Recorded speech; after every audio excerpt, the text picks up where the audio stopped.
Hello, my beautiful souls. Welcome sa ating tarot reading sessions. Keep in mind, general reading po ito. Maring mag-resonate, maring hindi. Kunin niyo na lang po kung para sa inyo and leave the rest.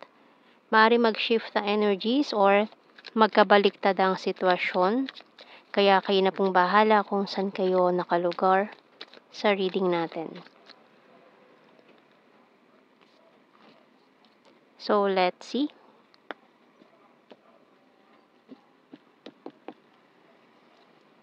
Shadow side, Devil, Capricorn energy.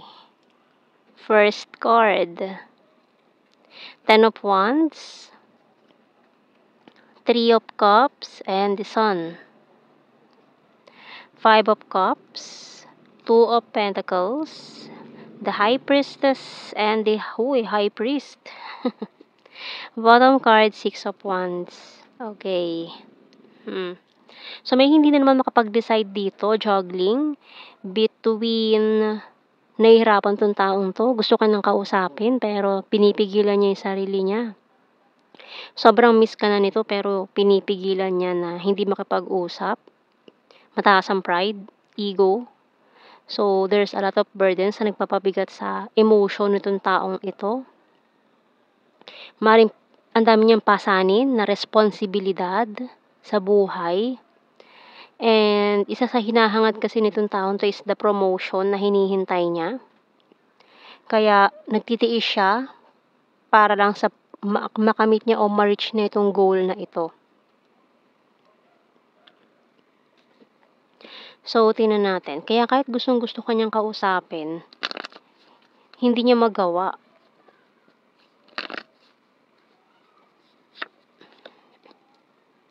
Dreamcatcher, Clover, money. Kasi ang priority niya is about sa money, sa pera. Sweets, perfume, coffin, and hourglass. So, pero kailangan niya na mag-decide. So, it's about decision making, kung go ba o hindi, scissor, bottom card. So, matagal na kayo no contact situation itong taong to. Ang tagal niya na pinag-iisipan kung magre-reach out na ba siya sa'yo or hindi. No, marilay ka pa rin niya napapanaginipan, pero dinededman niya yung mga signs na nakikita niya. So, naubusan na siya ng time about this. So, kailangan niya na talaga mag-decide. Or, it's about decision making na nga. Makakapag-decide na siya. Or ikaw. Kung sino man sa inyo itong kailangan na mag-decision dito, na nagja-juggling, na hindi malaman kung ano ba yung gagawin niya. Pero itong nagpapabigat sa kanya kasi, itong mga emotional burdens na to, kailangan niya nang i-release or kung sino man sa inyo. Pero namimiss ka nitong taon to, pinipigilan lang niya. Tingnan natin sa Tarot Messages Oracle Cards. You're my happy pill and I regret rejecting you. So, maaaring nireject ka nitong taon to in the past dahil sa priority niya, which is trabaho. Ayan. Priority niya kasi trabaho, kaya nireject ka niya eh.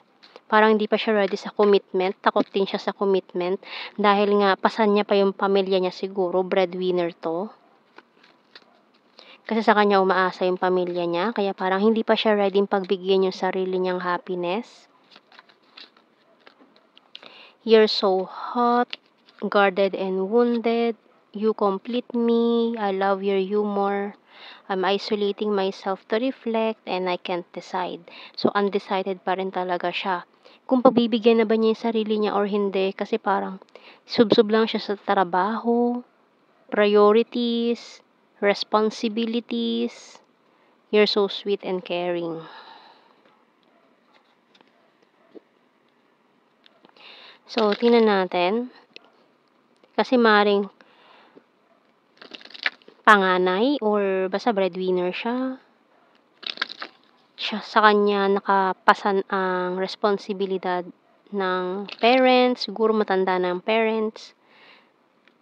Mga ganun. Kaya itong promotion na to ang hinihintay niya para syempre tumaas yung kanyang income.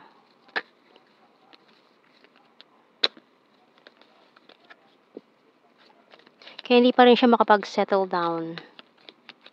Counselor by Archangel Azrael. You are a natural counselor and many people benefit from your guidance and reassurance. So marami kang mga napapayuhan pero yung sarili mo parang hindi sumusunod sa payo mo. So, tingnan natin.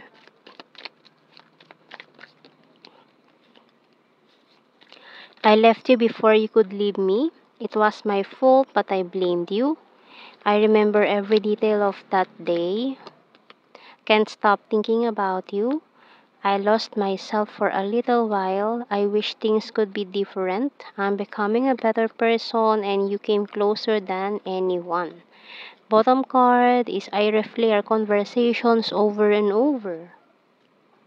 So, yun o, dahil namimiss ka niya, binabasa niya yung mga messages ninyo. Mga old conversations. Letter F.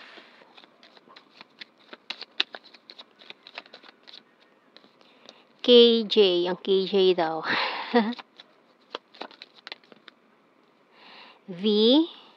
P.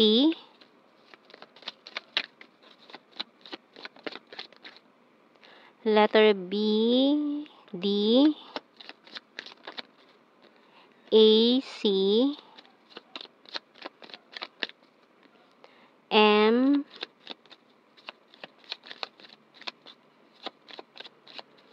Letter R. U. And bottom card, letter E. So, tingnan natin sa blue card, we have here balance. Ayan o, family. So, it's about family. And passion. And yung passion din niya sa work. So, marami kang kaagaw. Family and work. Ayan. Mga priorities niya in life. Kaya hindi niya pa kaya mag-settle down. Kahit marami na nagsasabi sa kanya na mag-asawa na. Hindi pa rin niya magawa mag-settle down. Kasi ikaw yung nakikita niya in the future. Pero hindi niya pa kayang magawa na mag-commit sa'yo. Ayan. So, tingnan natin sa general signs and messages. Cold City. Present lover, cute and chubby. January, rainy season, karmic relationship. So, siguro nagkaroon din mga karmic relationship na akala nila yun yung the best option pero hindi rin nagtagal. Sweet, May, sword is air sign, Gemini, Libra, Aquarius. Confused pa rin, ayan. Libra, August, fantastic friend, smart. Pisces, December, North PH, Aries, has a dirty sense of humor, mirror, logical, neighbor, water sign, Cancer, Scorpio, Pisces. So, siguro, may pinili siyang malapit na neighbor lang. Ayan. Kasi, inisip niya na ayun yung madali para sa kanya. And, siguro kasama niya sa trabaho. Ayan. Kaya convenient. Diba? We have caring, National Capital Region, beautiful, and summer. So, yan ang ating reading. My beautiful souls, thank you for watching. Take care and God bless. See you in our next reading, guys. Bye-bye.